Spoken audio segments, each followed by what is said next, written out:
You're listening to Let's Talk Pricing, your connection to the voices, stories, and strategies shaping the pricing world. Each episode, we go beyond theory into the practical, timely conversations that help you lead with confidence and drive results. Let's start the show.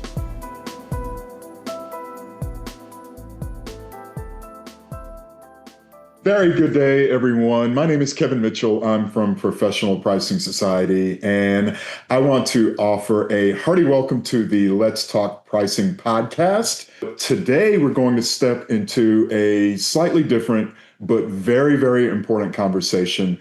We're going to be talking today about women in leadership. And this episode was inspired by a conversation between our guest, Mr. Ebrahim ElEbiary, and PPS's own Angie Jackson, Director of Marketing and Communications, during our Dallas conference in the spring of 2025. We felt that this topic was worthy of a much broader conversation.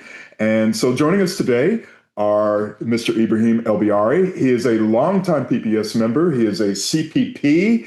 He has spent 15 years working across geographies and industries in pricing and revenue management. A lot of us know him as the revenue management leader for Goodyear Commercial in Europe. And now Ebrahim is pursuing a doctorate degree. He is going to focus his research on the interaction between pricing and sales, which is very near and dear to all of our hearts. And he's also the founder of a coaching company that supports professional development. So Ebrahim, welcome, and thank you so much for being here with us today.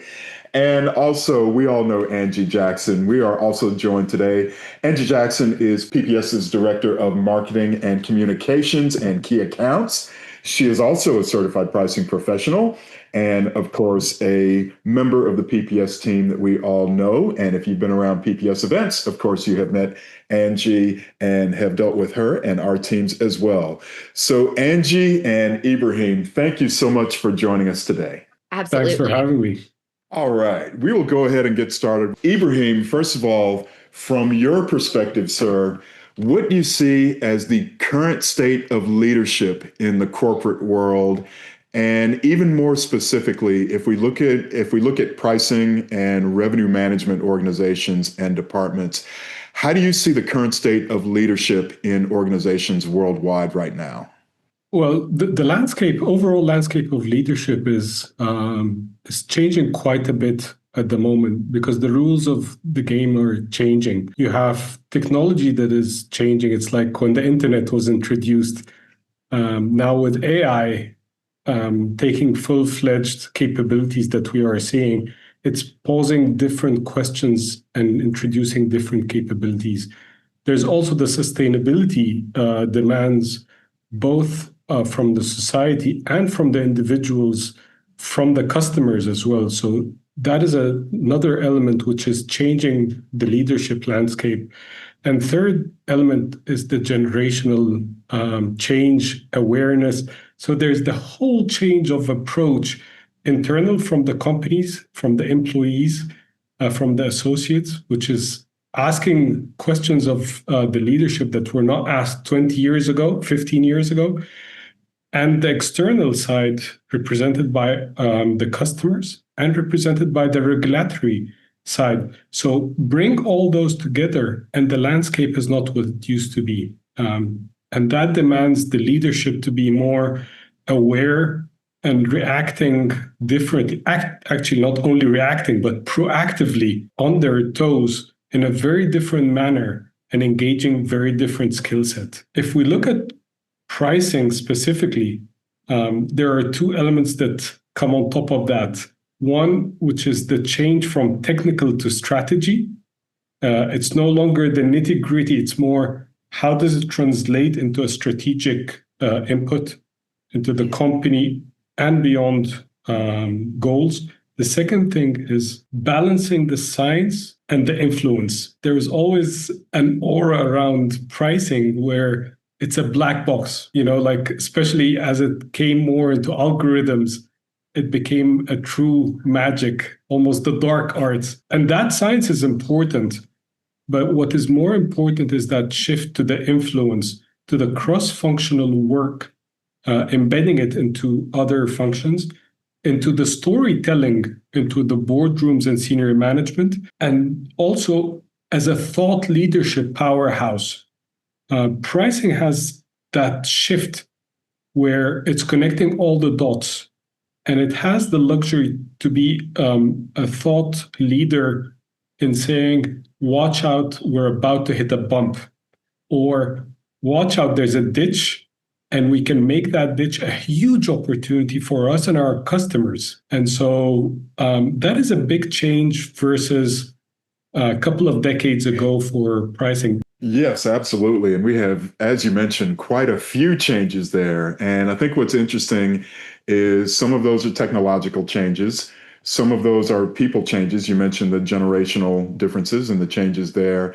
And some are kind of externalities when we look at sustainability, when we look at the way that we have to combine the science along with the influence there. This comes from several different dimensions, as you mentioned, and that just makes it one of the fun things about our part of the business world is all of the different areas that we have to connect with and that we have to deal with as well. So let me ask you this. In what ways have you seen pricing and the pricing function evolve in terms of who has leadership roles and how leadership is expressed? First, there's the element of having pricing as its own function. So there has been new positions created, being Chief Value Officer or VP for pricing or revenue management as VP and so on. So to start with that has brought a seat on the table and a leadership presence that is different than revenue management or pricing just reporting into sales or reporting into finance, which amplifies a bit the voice and the resources available for pricing.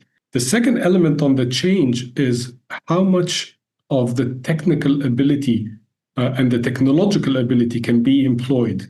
So whenever pricing needed some aid in terms of computing power, in terms of resources, it was always an uphill battle to prove that value.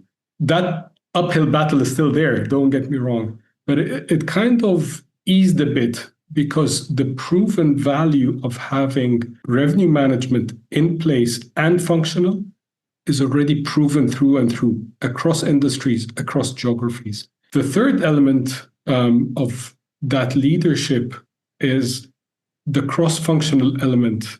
And I emphasize that because the more pricing leaders cover of other functions, the more effective they are in connecting and collecting and implementing. So if you have a pricing leader who did a stint in sales, who did a stint in finance, who served in supply chain, and then moved into revenue management, they know how to talk to different people. They can decipher the signals. Equally, they can read the market in a more comfortable manner. Also, hand in hand, they know how to rely on the long-serving expertise that is developed in pricing, because it's not developed overnight. So it's the depth and breadth. And that's the new genre of leaders that we are seeing in pricing now, given all the experience and all the opportunities, in all fairness, that have been made available over the past X number of years. Excellent. Very interesting. And thank you for the insights there. Some very exciting changes coming about. So it's great to hear about chief value officers, chief revenue officers, revenue management VPs, and positions like that, along with the other changes that you mentioned there. Angie, I think you had a couple questions for Ebrahim as well. Yes. So let's dive into narratives around women in pricing roles and in leadership specifically. I'd love to hear more about your coaching. Many women executives, you're encouraging them to own their narratives. That's language that you used in our conversation. What does that mean to you? And why is that so important in male-dominated disciplines like pricing? Sure. Well, first of all, I'm speaking here not only to women, because women can speak to women. I'm speaking also to men, opening and holding that space. So just call it a disclaimer, if you will. But with the clients that I work with, owning their narrative is more about actively writing their own stories, consulting others, and searching within to come up with their own reality. So it's not something that someone else told them that they have to do. It's something that they want to do. And so a lot of time it's defining your own story on your own terms. That is your narrative. So for example, I want to be perceived as a kind leader, but I'm afraid of what people would think. I've been told growing up in the organization, I have to be aggressive. But I don't want to be aggressive. I want to be assertive. And there's a big difference. So we work together around that narrative. What do you want? What is the story that you are writing about yourself? Not what your father or what your cousin or what your manager, who is a man, who is not you, told you have to act like. So that is a big shift of what do I want and how do I express it? So that I show up as I want to show up, not as I'm expected or someone else wants me to show up. And that goes a long way in terms of leadership. It's a small change that goes a long way for the person, for the leader herself, and those around her. I think so too. As someone who is on the better side of mid-career, right? I have seen a lot of leaders, especially women in particular, that are success cases that I want to emulate, and ones that are less so, perhaps. And something that, as I think about my own leadership, what I learned is the importance of authenticity. So I think that we're on the same level there. One of my favorite women that I've worked for, she is a very graceful and poised human being. I am neither of those things. And that's absolutely okay. There are things about her that I can emulate, but those aren't two of them. So how do I be able to take what it is that I found success and then be able to also add authenticity to my own story in order to kind of mold into the leader that's best serves me and the people I partner with. So thank you for that. Okay, so let's jump in. Communicating across genders can sometimes present subtle but impactful challenges. What patterns have you noticed in women leaders when they navigate these dynamics, especially in pricing or in the commercial space? It's different from one person to the other, but if I'm to generalize a little bit, women tend to be more aware and balanced when it comes to risk taking. Men in general tend to jump headfirst. They're too aggressive on risk. And research shows that women are more perceptive of, let's say, more thought through risk taking versus jumping in and hoping for the best. So that already brings in a nice balanced view into pricing and also into leadership. The second element around it, which is quite big, is the element of emotional intelligence. When that communication happens, there is a higher element of collaboration versus competition. Competition is not bad per se. I'm saying it's the healthy side of collaboration and competition that women bring through that higher sense of EQ. So EQ has many elements. Women score higher on empathy, on emotional awareness, and on interpersonal skills. Men score higher on self-confidence and assertiveness. They also score higher on stress tolerance, albeit in specific fields, so not to be taken in absolute. And both are relatively similar on the emotionally detached decision-making, and men have a slight advantage numerically on this one.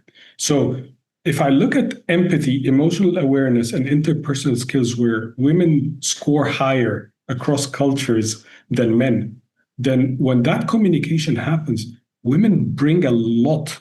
So there is a huge benefit in that cross-gender dialogue happening more effectively, where both parties win a lot. So women get more of that self-confidence and assertiveness that men stand out with, a bit on the stress tolerance. And men learn a lot about empathy, about balancing risk or thinking through risk-taking, and having that more of the sensitivity around the emotional awareness. I appreciate the discussion of empathy. Something that has been in the forefront of my mind is that if you want to go fast, you go alone. And if you want to go far, you go together. And that sense of empathy is a key component of collaboration. So let me ask a follow-up question. Some of the women leaders you work with, I understand, raise a flag about striking balance between confidence, capability, and maintaining a sense of joy and fulfillment in their work. Why is this balance so critical and increasingly so post-pandemic? Well, leadership without joy and belief risks burnout. Yeah. So that comfort, that authenticity, that well-being is quite closely linked with longevity. It's not just about performance in the short term. It's about thriving, which is more long-term oriented. So having that confidence in building, committing, learning from mistakes or setbacks, that generates that long-term view. And you can only do that if there's a sense of joy and belief in what you're doing and how you're showing up. If the two are not aligned, there is a problem, because then you cannot sustain it for a long time, or you sustain it at a great cost. And sometimes I don't want to take that cost. So that is where the balance is important. And just to revert back to the point of empathy, in the research that I was running on pricing sales interaction, one of the key elements that was brought up to improve the interaction between sales and pricing was empathy. And 60% of the respondents were male. So if 60% of men are saying we need more empathy, okay, that is a call out for something that women do naturally better and stand out. So there is more to learn from each other and improve how we can get collectively more empathetic in the workplace. All right. Angie, Ebrahim, thank you so much. This has been a great conversation so far. We are going to take a quick break for our sponsors, but everyone, please stay with us. The Let's Talk Pricing podcast will be right back. We're heading to Las Vegas this October 21st through 24th for PPS Profitable, pricing's preeminent conference. 4 days of bold strategies, practical tools, and real-world solutions to help you boost margins, lead with confidence, and accelerate your career. Connect with pricing leaders, sharpen your skills, and leave ready to make an immediate impact. Early bird pricing ends September 19th, so don't miss your chance to save. And if you're bringing your team, be sure to check out our bundled group rates for even more value. Secure your spot today at pricingsociety.com/PPSLV25. Welcome back, everyone. Thank you for staying with us, and welcome back to the Let's Talk Pricing podcast. We're going to jump back in and continue our conversation with Ebrahim ElEbiary and Angie Jackson. Angie, I think you had another question, please, ma'am. Yeah, to pick back up where we were, you talked about the sales team and them saying they would like to build their empathy skills. You've observed that when women amplify their voices, not only does their personal happiness grow, but the people around them are lifted as well. What do you think about that dynamic?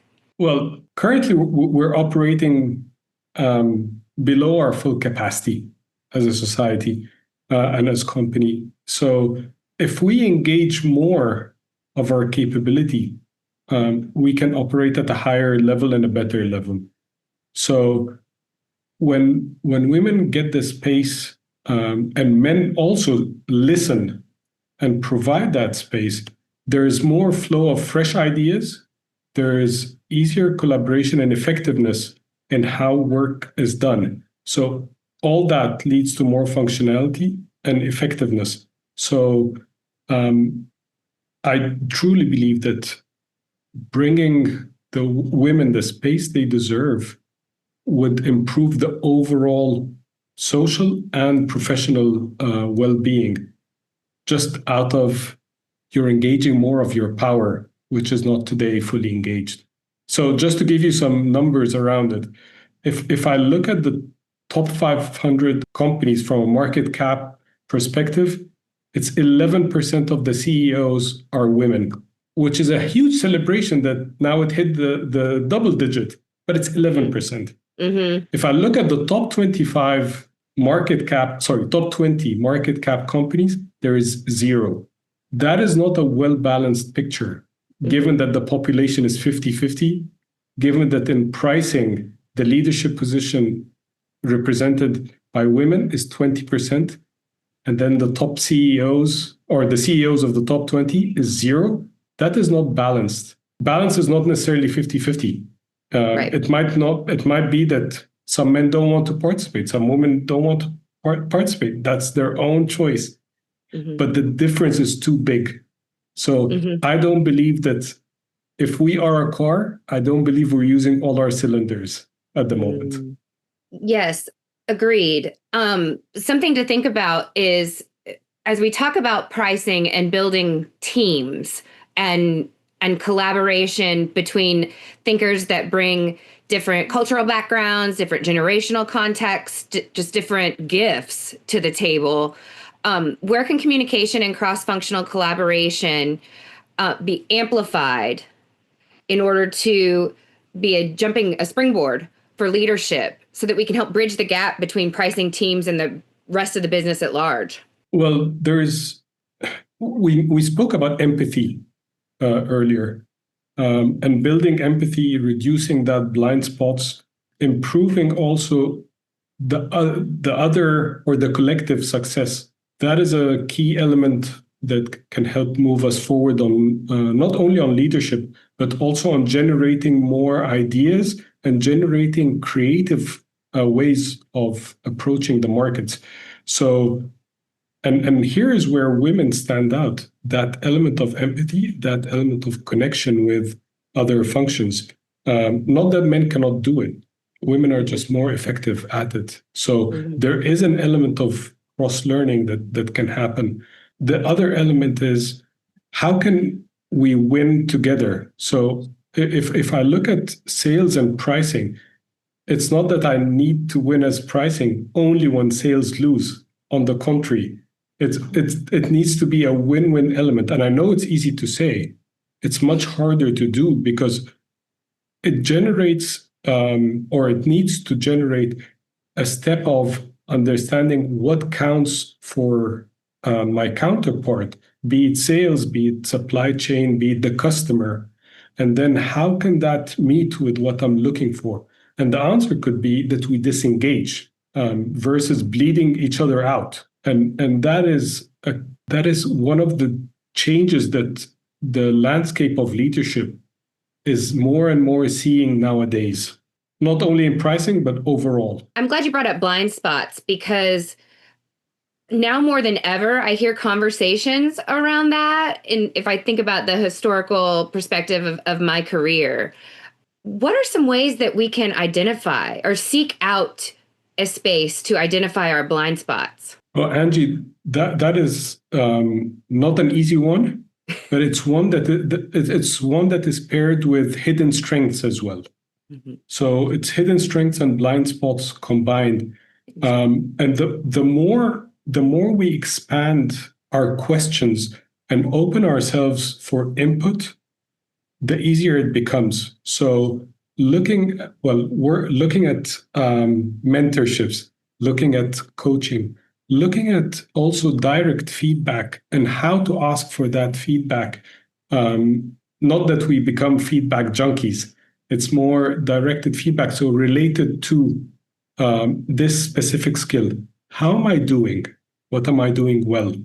Where am I falling short? And developing that helps. The second element is being open to receive all the communication that is coming towards us. We get a lot of I would call it communication. Some of it is pure noise, but also some of it is very, very valuable input. And some of that input is direct, some of it is indirect. So the more we can open ourselves to, all right, is this a valid point? Be it criticism even. What is one thing that I can take away from that and work with it? That already helps.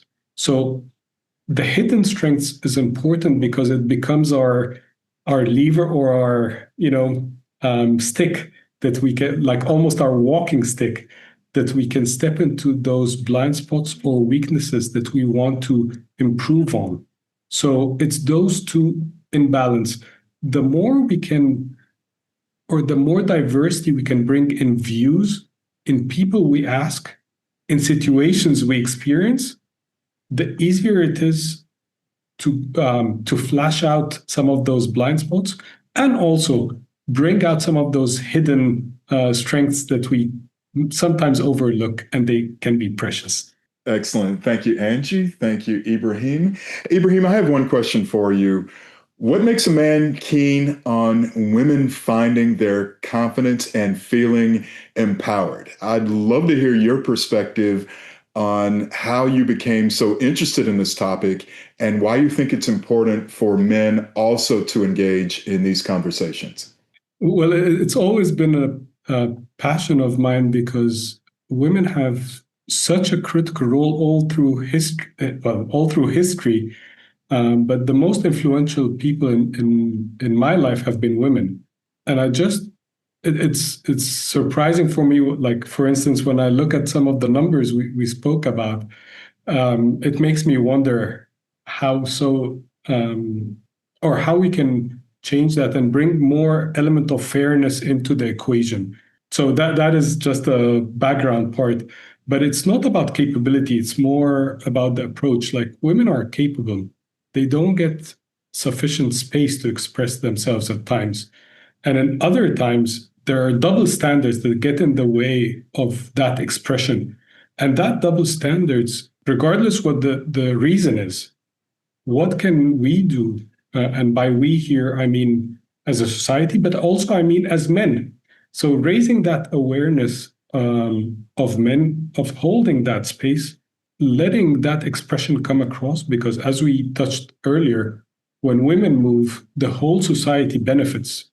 But at the end of the day, I see women getting their fair share, complementary and necessary for me as a human being and as a professional. And that's why I'm hoping that more women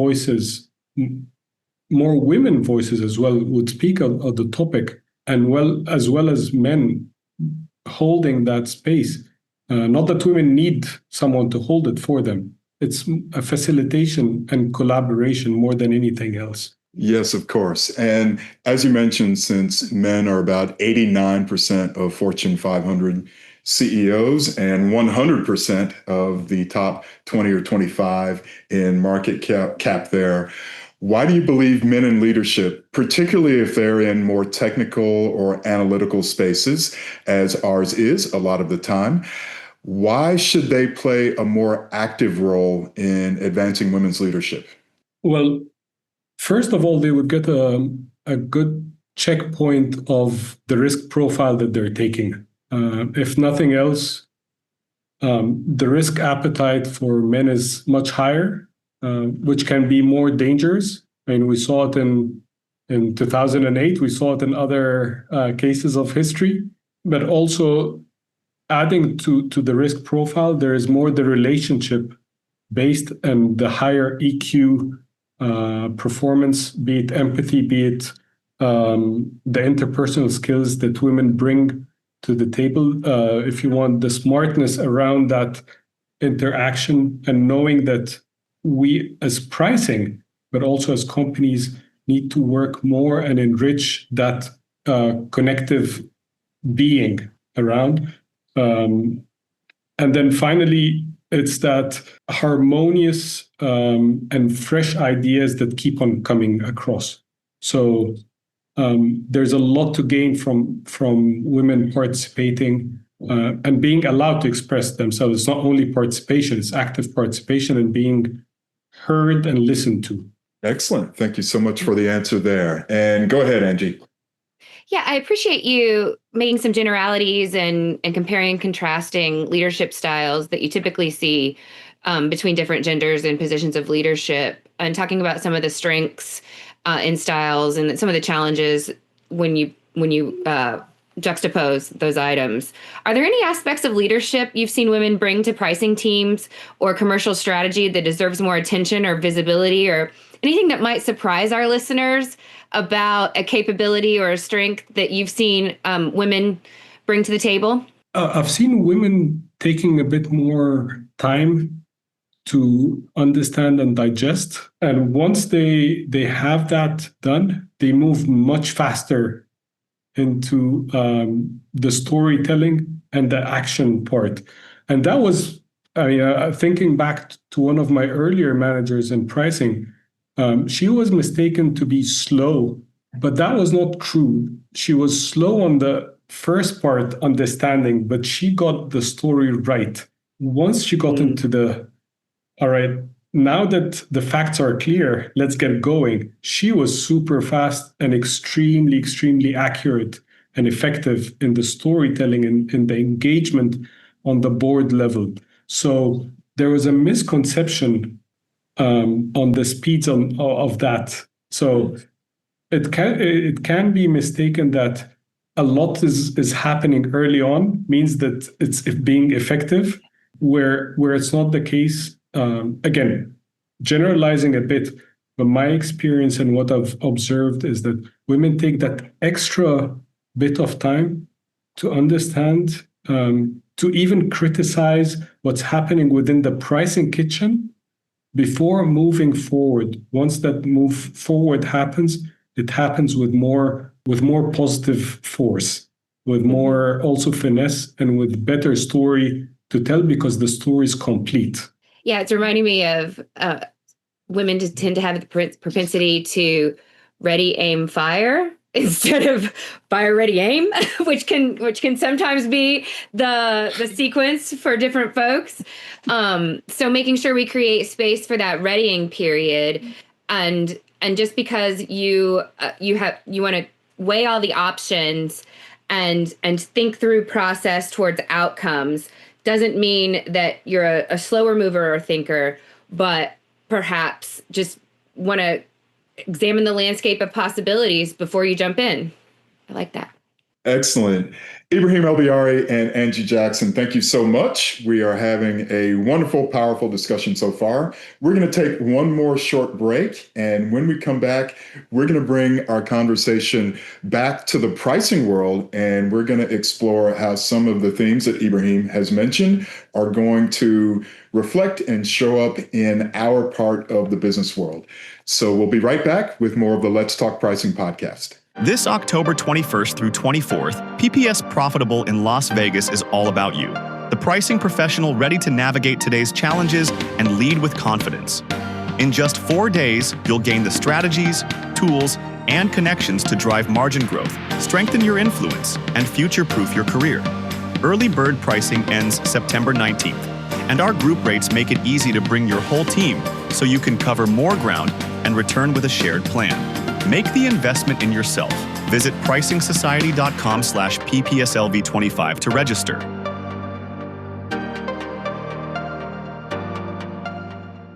Thanks, everyone, and welcome back to Let's Talk Pricing. We're going to pick up where we left off with one of our favorite topics, of course, Ebrahim. We're going to bring it back to pricing.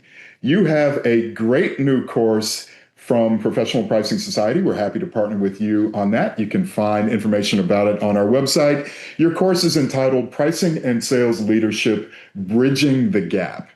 And of course, you talk about translation skills for pricing professionals, the ability that we have to bridge technical insight along with storytelling and business execution and other related items there, where we have to kind of worry about the Venn diagram between the art and the science of pricing. Do you see any overlap between these translation skills, as you call it, and the type of communication that women leaders often excel at doing? The short answer is yes.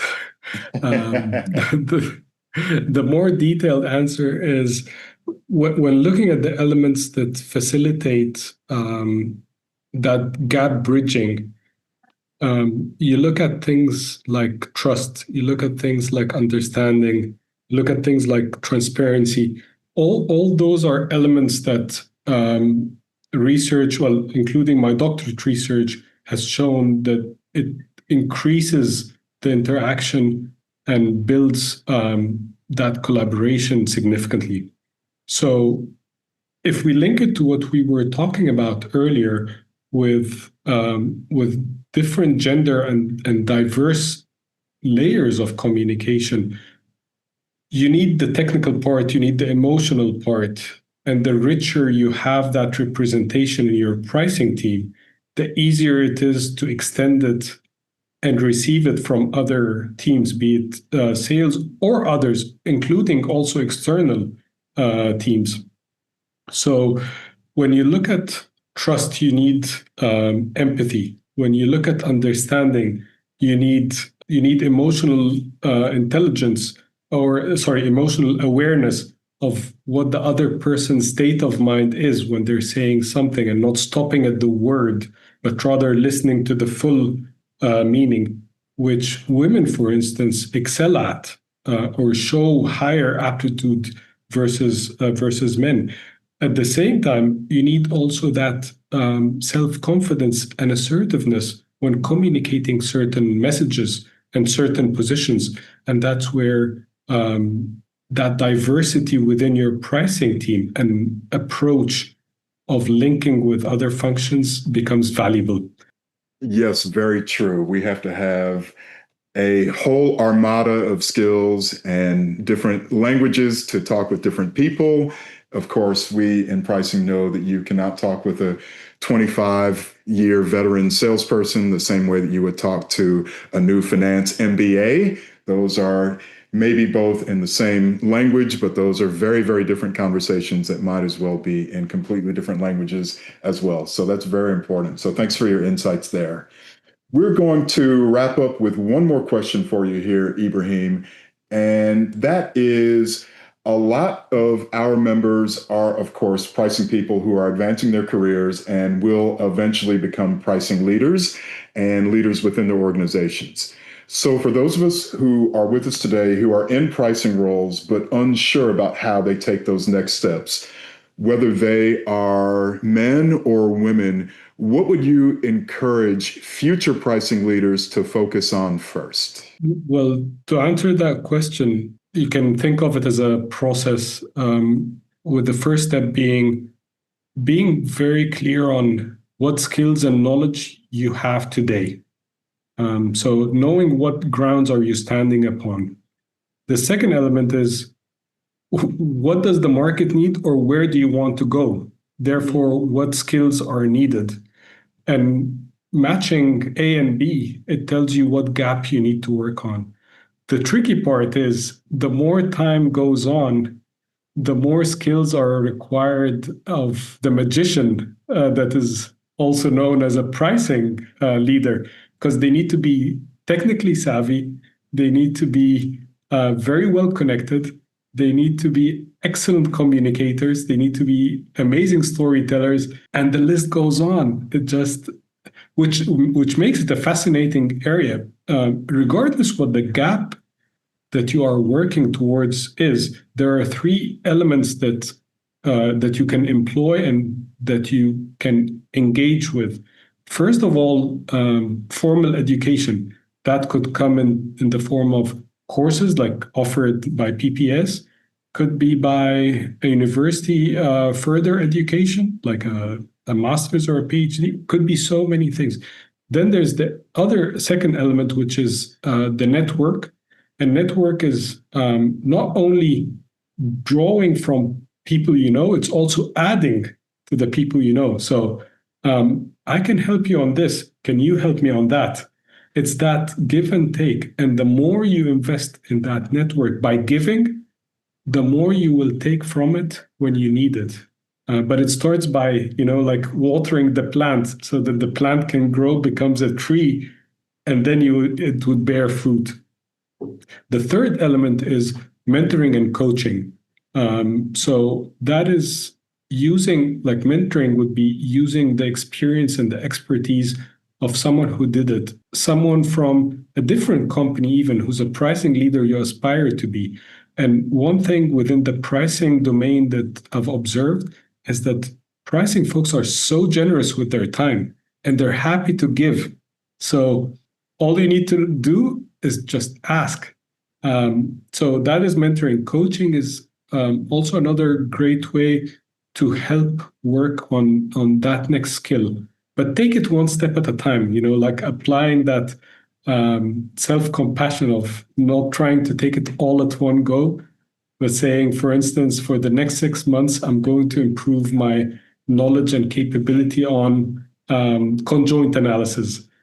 After that, I'm going to take care of how I ask questions. After that, I'll do 6 months of AI prompting, and so on. But take it one step at a time so that you move from strength to strength versus overwhelm yourself. Wonderful. And thank you for the game plan there. Appreciate your insights. And Ebrahim and Angie, this has been a wonderful conversation. So I thank you for your time. Thank you for sharing your perspectives and your experiences with us also here on the Let's Talk Pricing podcast. And Ebrahim, before we sign off, is there anything else you'd like to leave our listeners with? Do you have a final takeaway for professionals, pricing professionals, and other professionals who are working on finding their voice or supporting others as they do find their own voices? Most of pricers, if not all, have something to say and share. Please share it, because then you're benefiting everyone. Not only yourself, but it's for everyone. And be the change you want to see. So listen, absorb, share. It just makes life a bit more fun. Terrific. And thank you so much. And Ebrahim, if listeners want to learn more about you or more about your work and your very interesting PhD work and your other work talking about pricing and sales coming up, what's the best place that they can find more information about you and about your offerings? They could reach out to me on EBIARY at coach-ee.com, or go to the website on coach-ee.com. Excellent. We will make sure to do that. Or LinkedIn. Or reach out to Angie and yourself, and you know where to find me. Okay, absolutely. And we will make sure to do that. So for Ebrahim ElEbiary, for Angie Jackson, thank you so much for our discussion today. And thank you for your insights and giving us a lot to think about as well.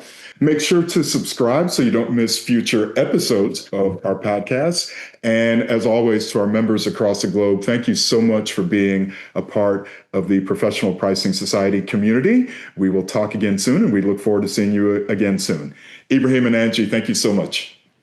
Thanks for having me. Thanks, Kevin. Thanks, Angie. Grateful to be here.